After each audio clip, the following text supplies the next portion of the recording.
Les cendres d'un père de famille mort sans laisser de testament divisent ses proches. La Cour supérieure, à Québec, va devoir décider si l'urne sera remise à l'ex-conjointe, qui est aussi la mère des enfants, ou plutôt à la mère du défunt. Pour en parler, on reçoit Guylaine Bachand, qui est notre collaboratrice avocate civiliste. Bonjour, Guylaine. Bonjour Isabelle. Alors, d'abord, il y a eu une demande d'injonction qui a été présentée par l'ex-conjointe et elle demande à la sœur du défunt qu'on lui remette les cendres qui seraient d'ailleurs en possession de la mère. Qu'est-ce qu'elle invoque?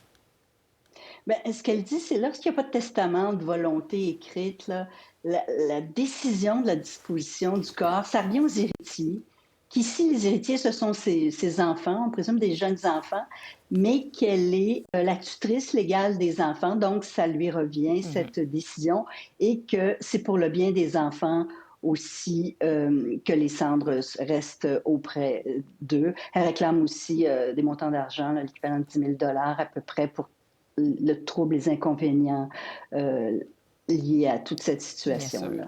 Bon, la sœur et la mère du défunt plaident autre chose, évidemment. Oui, tout à fait. La mère souhaite que les cendres se retrouvent dans un lot familial. Elles invoquent que l'homme qui est décédé était au courant de l'existence de ce lot familial-là, qu'il ne s'est jamais dit contre l'idée. Et puis, c'est des poursuites croisées, là, Isabelle. Ouais. Les deux femmes aussi réclament là, 10 000 pour divers inconvénients reliés et stress là, reliés à la situation. Bon, ici, l'ex-conjointe a demandé une injonction. On le sait, c'est un ordre de la Cour. D'habitude, quand on demande une injonction, là, c'est parce qu'il y a quelque chose d'urgent à régler, là. Oui, tout à fait. Mais là, à ce moment-là, c'est plutôt ce qu'on appelle des injonctions provisoires. Ça se décide très vite. C'est pas le cas ici. On a vu ça des injonctions provisoires, par exemple, quand certains héritiers voulaient disperser immédiatement les cendres et d'autres héritiers ne voulaient pas. Alors, on comprend évidemment là, que ce serait irrémédiable. Mais ici, il semble qu'on va traiter de l'injonction un peu plus tard. Je présume que c'est parce que l'urne est préservée, là, qu'il n'y a pas de danger à ce niveau-là. Là.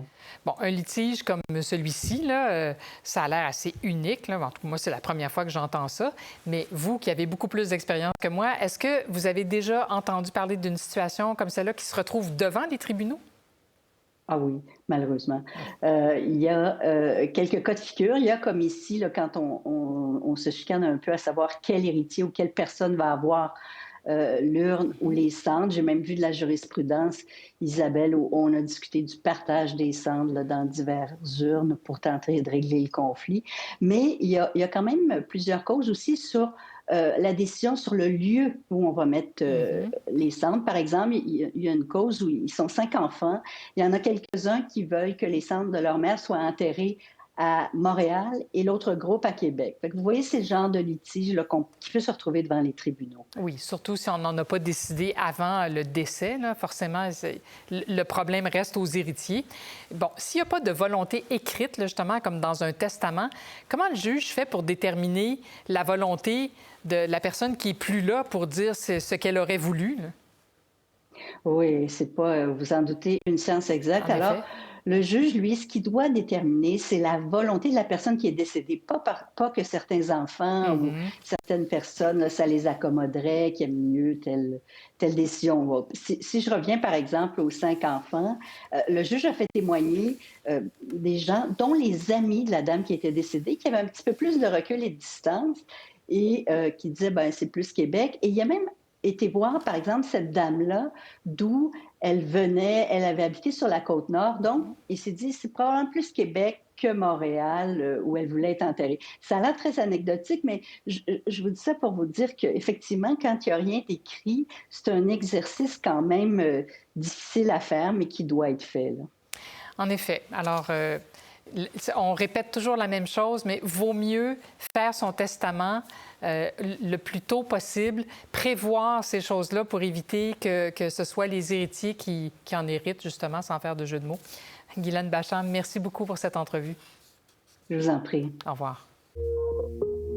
Pour voir nos émissions en entier, rendez-vous sur la chaîne ICI RDI.